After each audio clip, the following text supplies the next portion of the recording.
Well, officials estimate 350,000 mourners will queue here over the next 4 days to file past Queen Elizabeth while she lays in state. Yeah, it might even be thousands more. Some estimates are double, even triple that number. And UK residents have already started to line the streets of London hoping to see the late monarch's coffin as she made her return to Buckingham Palace from Scotland. It was the Union flag brolly that stood out in the drizzle. Alison Davis and her lifelong friend Jan Williams travelled from Wolverhampton to pay their respects to the Queen.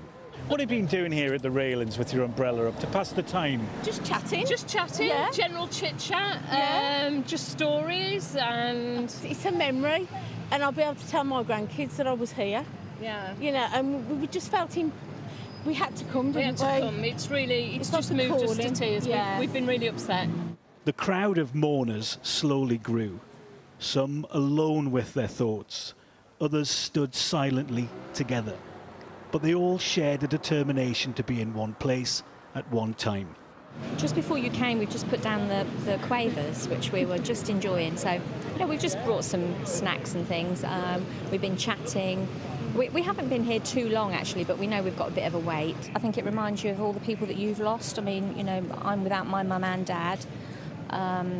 So we had to carry on without them, and her family will have to carry on, without her, and that will be difficult. I think it would be good to see it. It's a part of history, and to say that I've seen it, and also just to be respectful, because like my mum said, it's her family are grieving, and like that's the part I feel for, like they've lost a member of their family. So Simon travelled from Canada to be here when he heard the news. It's just being amongst the people and, and sharing, different experiences and stuff like that. I think that's so important, We're actually all coming together as one community, and I think we need that right now. I think it's so important. If they weren't monarchy, they'd be the people that you'd be sharing a pint with. You know what I'm getting at? And that's who they were. That's who they actually are. And so part of that feeling of a connection brings you here? Yeah, exactly that, yeah. Kat Singham, a pharmacist, stood on her own all day, waiting. I wake up in the morning and I'm like, oh my God, she's gone. And I'm okay during the day, and then I'm reminded, and it's like the waves of grief. It's just like, I've never felt it before. I mean, I wasn't able to see my grandparents, so I didn't see that level of grief. I saw my parents go through it.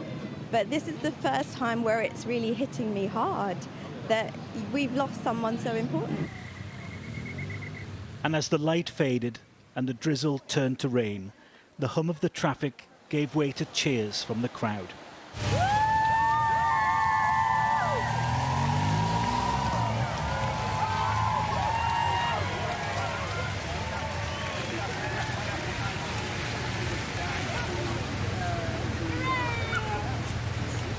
The coffin carrying the Queen from Scotland to London has been on a journey of many hundreds of miles. It's a route that has been lined with people, each and every one with their own reasons for wanting to pay their respects.